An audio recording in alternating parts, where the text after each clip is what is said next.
So we just had a conversation with one of our family members, and sometimes we don't always understand our true impact as we're talking with them.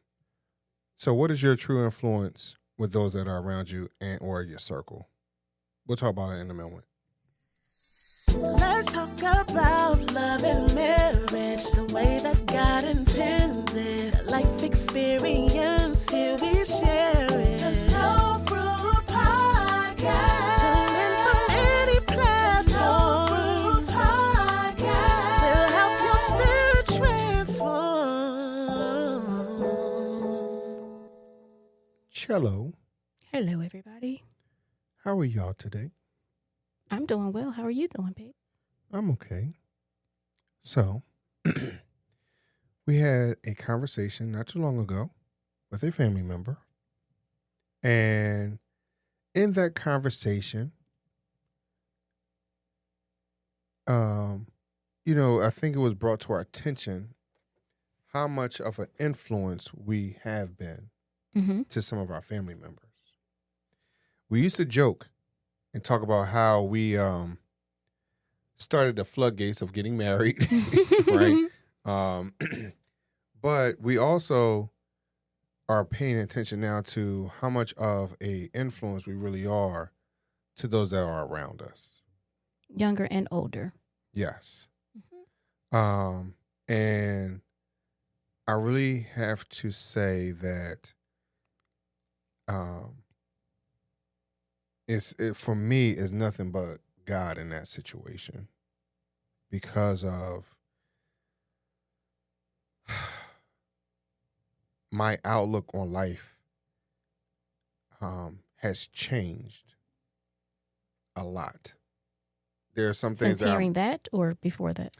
I would say before that, Mm-hmm. which is now when that person was saying some things to me, it's like, wow, God, I wouldn't be in this place or I wouldn't receive it the way I did if it wasn't for you. Okay. Because because a lot of times, and I say this stuff to Kafi all the time. Sometimes we get caught up in our own press releases, right?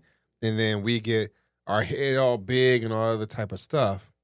I don't feel that way now. My thing is like, God, that's nothing but you. Mm-hmm. That you're the reason why we are in this position. You're the reason why we can say, that we are an influence, positive or negatively, right? Because I can't say everything is positive, Mm-hmm. But it's nothing but you, God, that has put us in this position. And I think some of those things that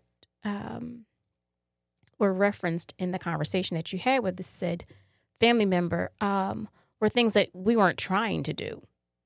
Right. I think a lot of things that people remember about you are not necessarily the things that you have planned, to make that influence. Mm-hmm. You know what I mean? So it's the things that you just kind of do naturally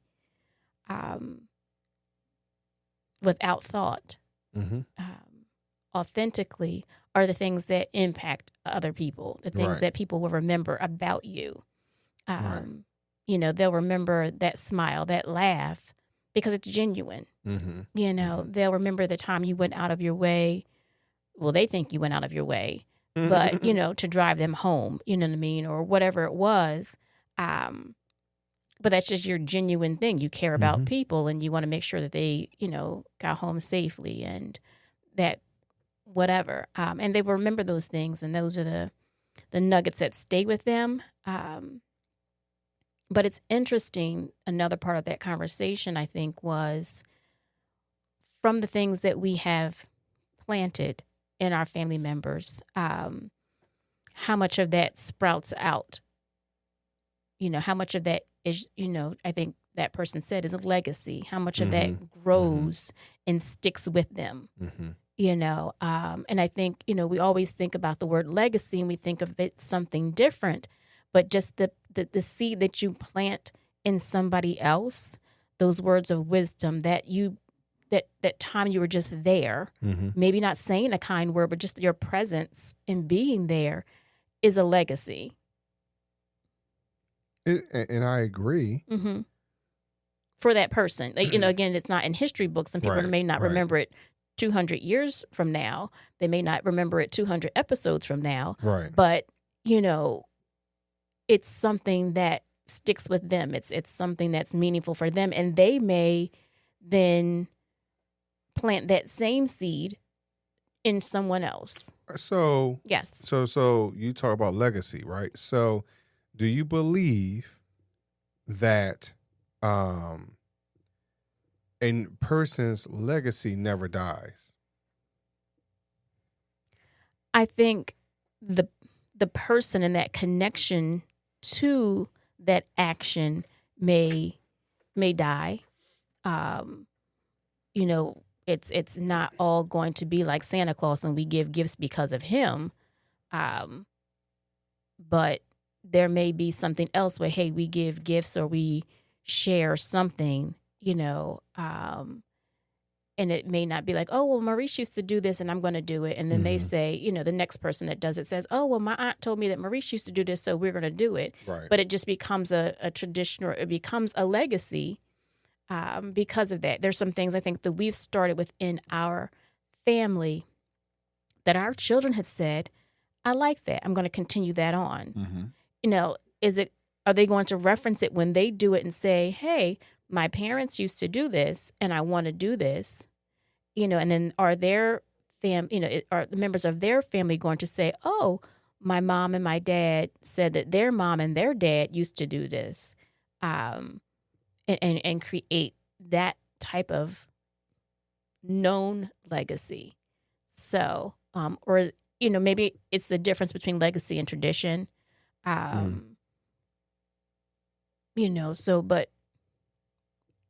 I think that, and I asked that question because, again, I've heard more than once, and I've heard it more than once, but then now that I'm older, I could kind of see what people are talking about, where they say that once a person dies, after the third generation, that person is totally gone.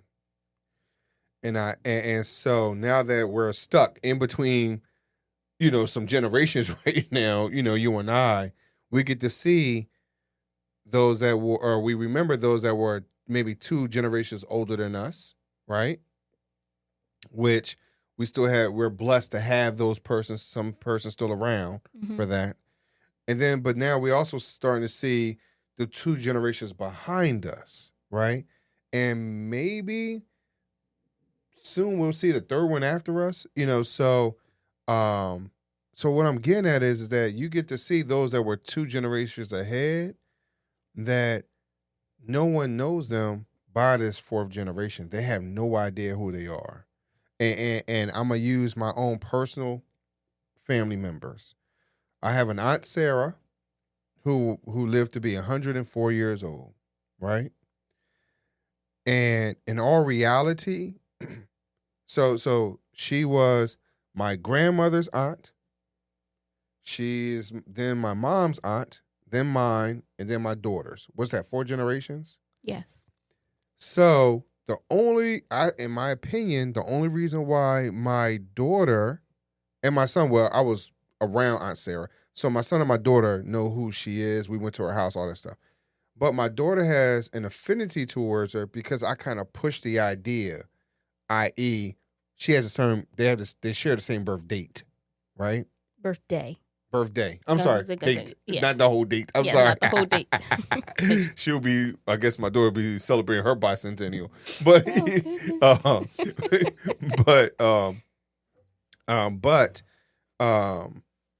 the birthday they share. Mm-hmm. And so my daughter was able to connect with her aunt, her great aunt, right? Is that 3 grades, 4 grades, whatever it is, how many grades that is? And so she was able, so to some degree, she has an idea of Aunt Sarah, right? She has an idea of what that legacy might be. But now here's the thing.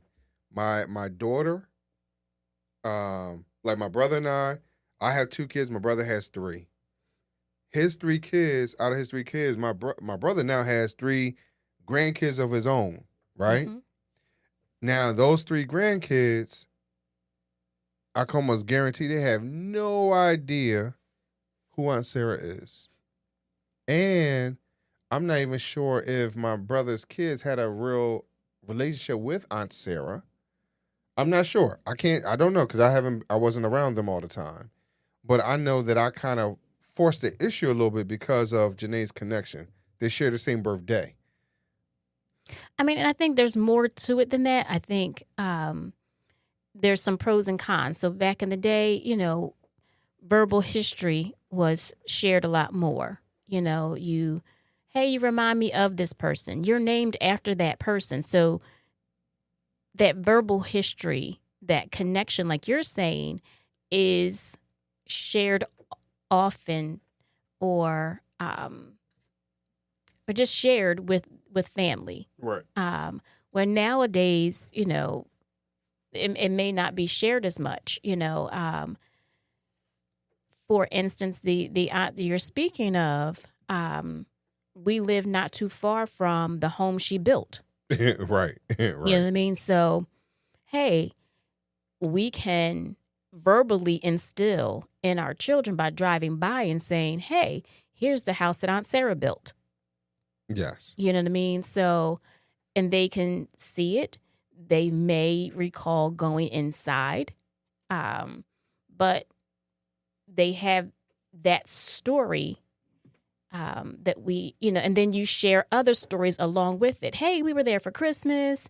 Hey, you see the old TV show, Stranger Things, and they had that big old TV on the floor. Aunt Sarah had one of those, so you're able to help them visualize their reality with what your reality was. Mm-hmm. You can then share stories of what your mom or your grandmother and your other aunts have shared in that house. Mm-hmm. So I think that's how you build, again, memory, whether or not that's legacy or not, but that's how you build memory.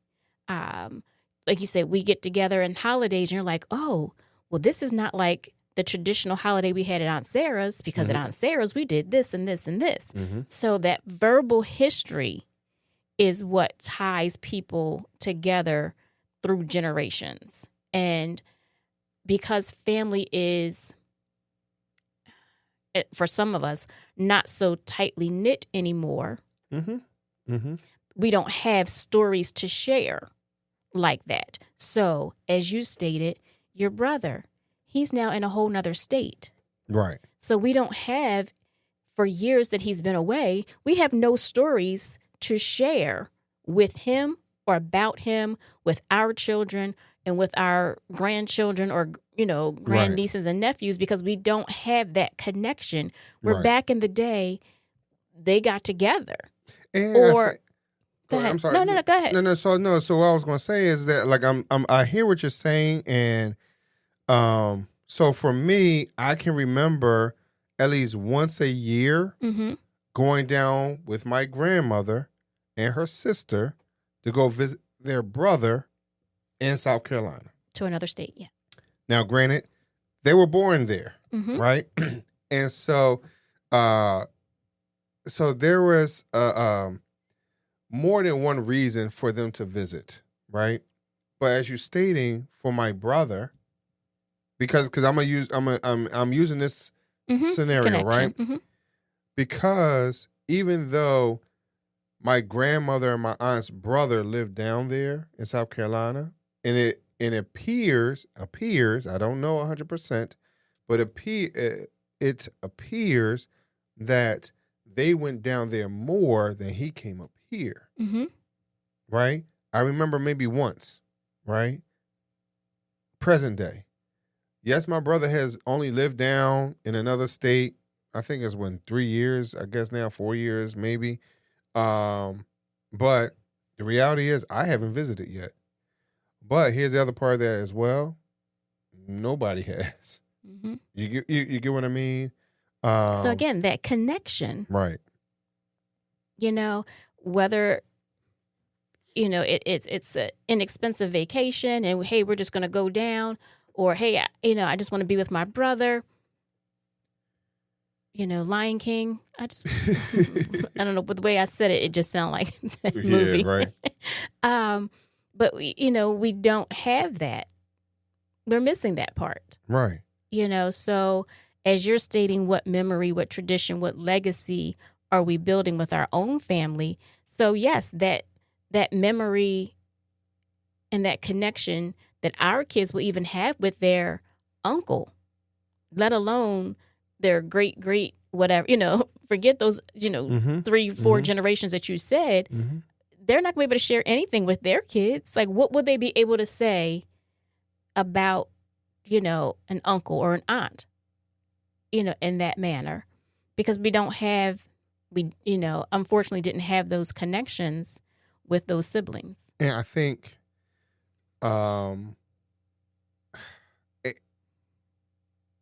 part of the challenge has been what do we do with our kids? Like, since we're talking about our own, right? And so, for an example, if we were, because we were like some of the parents that are like today, where their kids are doing AAU basketball, whatever else. Our kids were not good enough to be in AAU. We didn't push them enough to be basketball or football or baseball or lacrosse 100% of the time, all year round. We didn't push it like that. Part of it also was we didn't have the finances to do it either. But neither one of us, being Kafi or I don't think we were totally invested in that space. Not like that. But we did coach.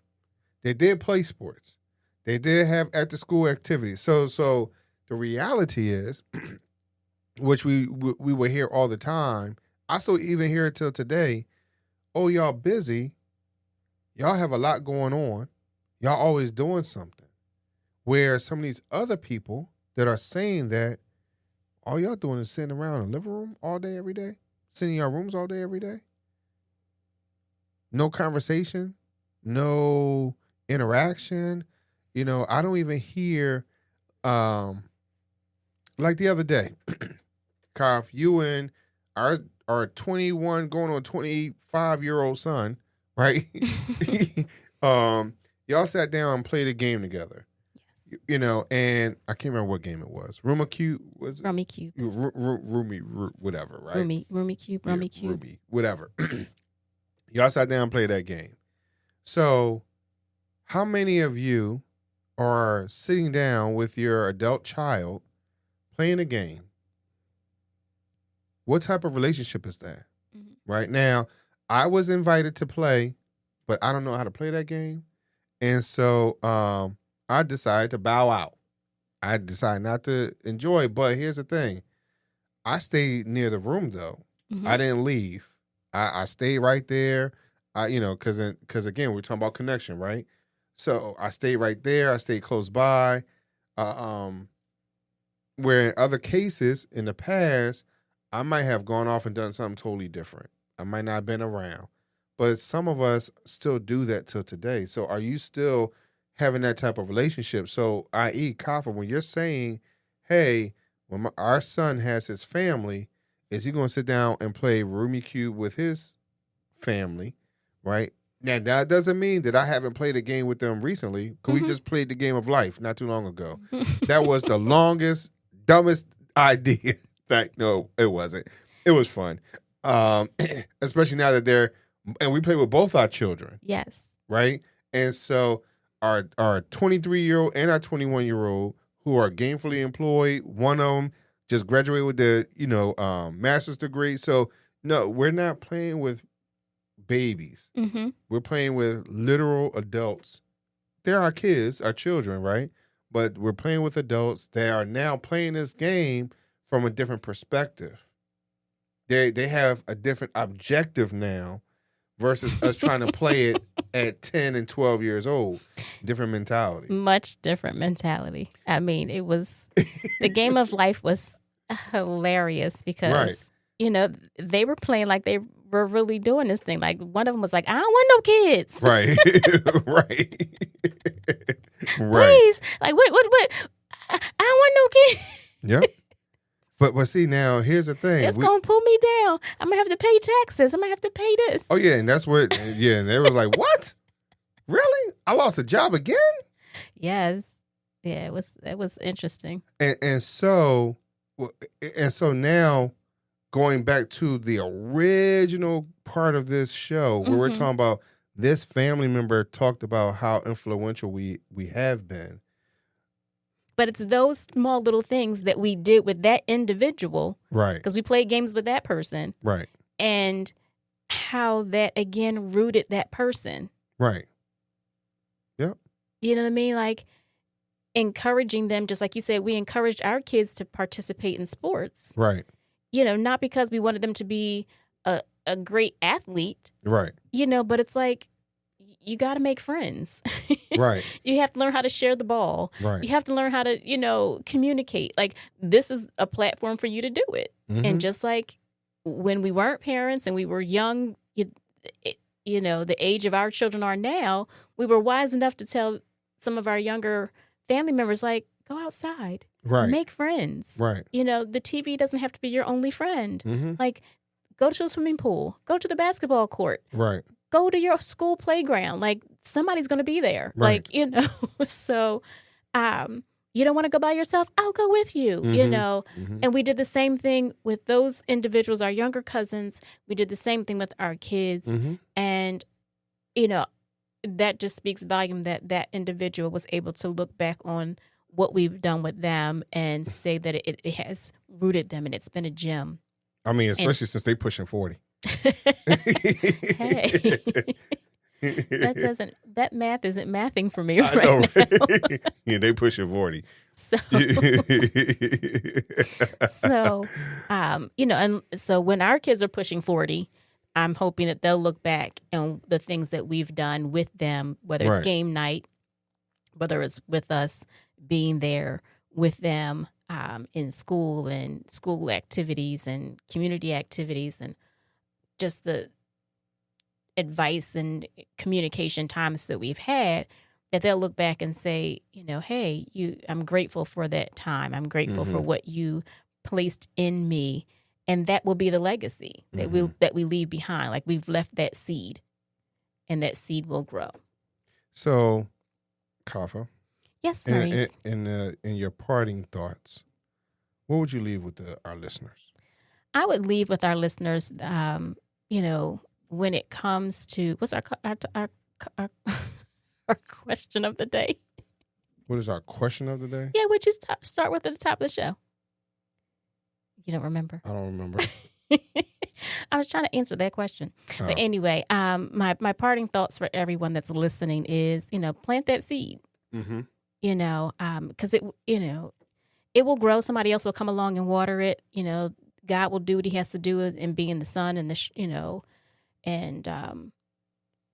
and you'll look back and see that seed will grow into something, and perhaps it'll be something that'll be fruitful for somebody else, and then that fruit has a seed in it, and that will just continue to grow. And I think that's what we're all here to do, is just to plant seed in others. So I hope this this show is doing that for you all, is planting a seed and